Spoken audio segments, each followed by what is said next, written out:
Hey, welcome everybody. Today we're going to talk about Zero Trust by Cisco ICE. Hopefully that's why you're here. There's a Ruoff Mortgage presentation down the hall, I think, so if that's of more interest to you, then now's your chance.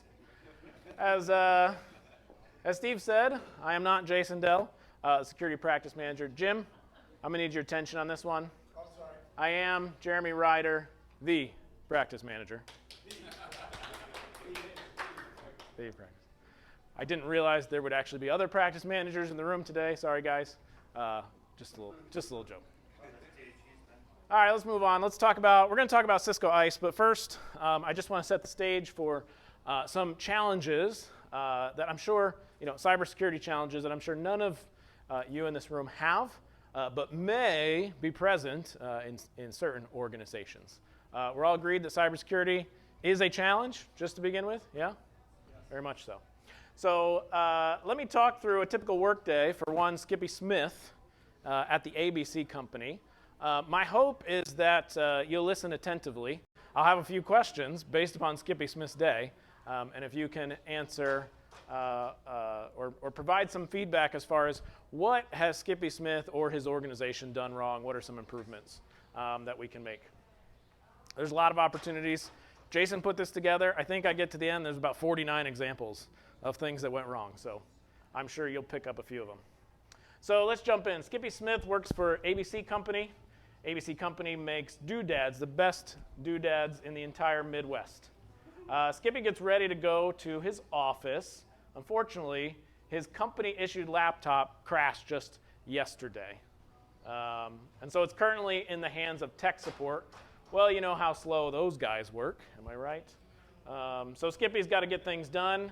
He decided he could use his trusty old Windows 7 laptop that he's got at home until his work laptop is fixed.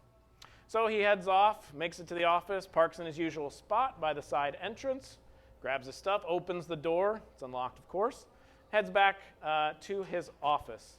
He grabs the Ethernet cable, which is hanging off the phone on his desk, plugs in his laptop, and gets to work. He's been working on this big project for some time now. And in fact, he's supposed to make the big presentation today. Of course, this would be the day he doesn't have his work laptop with him. But it's no problem. He's been saving his work on the network drive. He's pretty savvy. He knows how to map the drive on his to his machine. So he jumps in. All right, let's see, map the F drive to / domain controller 1 / home / Skippy. Boom, he's presented with a login. Which of course he types in skippys@abc.com and then his password. There we go. Fantastic. Nice and complex, multiple characters. There we go. The drive is mapped. Skippy finds his presentation, copies it down to his device, and he's ready to go. Oh, one last thing. He needs to log into the company's CMR application to follow up with that other big opportunity he's looking at. Goes to the web page, tries to log in, and doesn't work. He tries again. No, still doesn't work. Right about now, David Davids, IT tech extraordinaire, happens to be walking by Skippy's desk. He grabs David and asks him for help. David's a bit annoyed at this impromptu support request, so he goes to work hurriedly. Well, what's your login? David asks. Skippy gladly responds. Username, Skippy S. Password. That doesn't work for David either. David sits down. This is going to take a moment. He pings the CMR server. Okay, check. I can get there. He knows if he can ping this server, he can ping any server. They're all on the same subnet. David runs a test to see if LDAP's responding. Sure enough, that works. David RDPs to the SQL server.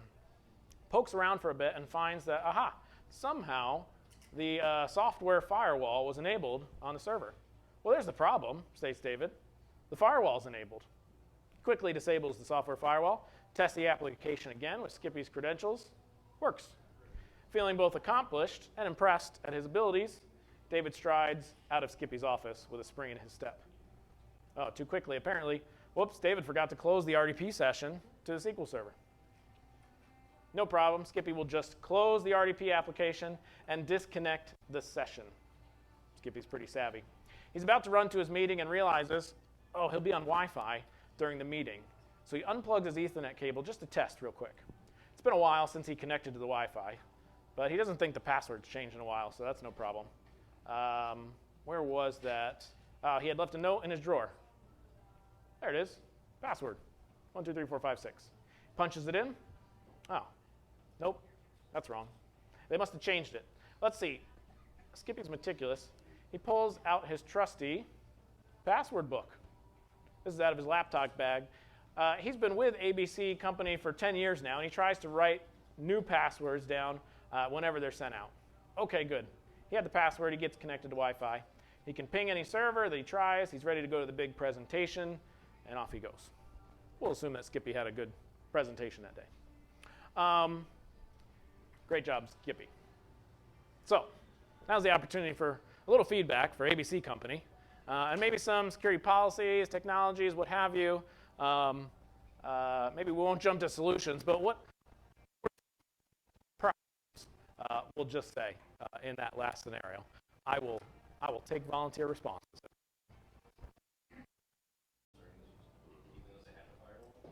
Got right through it? Yeah. What are the firewall rules, and what are they applied to? Anybody else? Nothing you guys would change? It's not a trick question, I promise. Physical security? All right. Yeah, the door was wide open. Anybody can come and go as they please. Yeah. All right. Going once, going twice. Anybody else? Yes. That would be helpful. Couple things. We mentioned early on it was a Windows 7 laptop. We mentioned it's his personal laptop. Now, you might have certain policies around personal devices, but normally not on the actual corporate network of some kind. What else do I have in here? Weak passwords. We saw a number of that. Writing some of those down. Skippy gave the IT tech his credentials when prompted. And at the very least, there was no instruction to change those. So when it comes to the subject today, as far as access control, there was a lot of access and very little control in this scenario.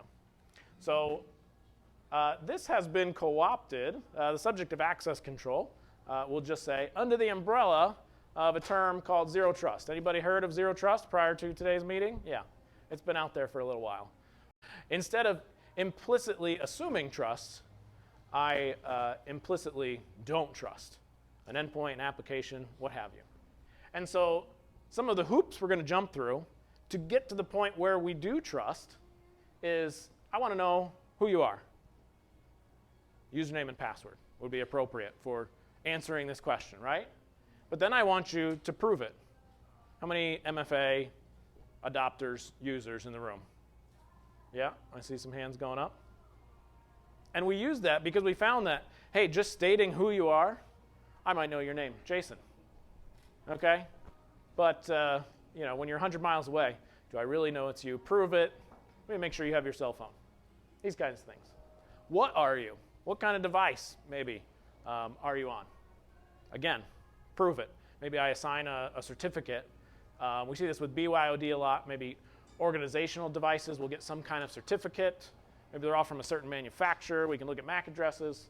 Some kind of second factor right here to understand that, okay, I know who you're saying, what you're saying, what you are. Prove it. Prove your compliance. Is your software up to date? Are your anti-malware signatures up to date? How about where you can go? How you can get there may depend on where you're coming from. When were you given access? Is there some kind of time constraint to what we're doing? And what access, what were you given? All these are good questions to ask when we're thinking about, I'm starting from a place of zero trust. I don't trust anybody. And this is how I'm going to grant trust.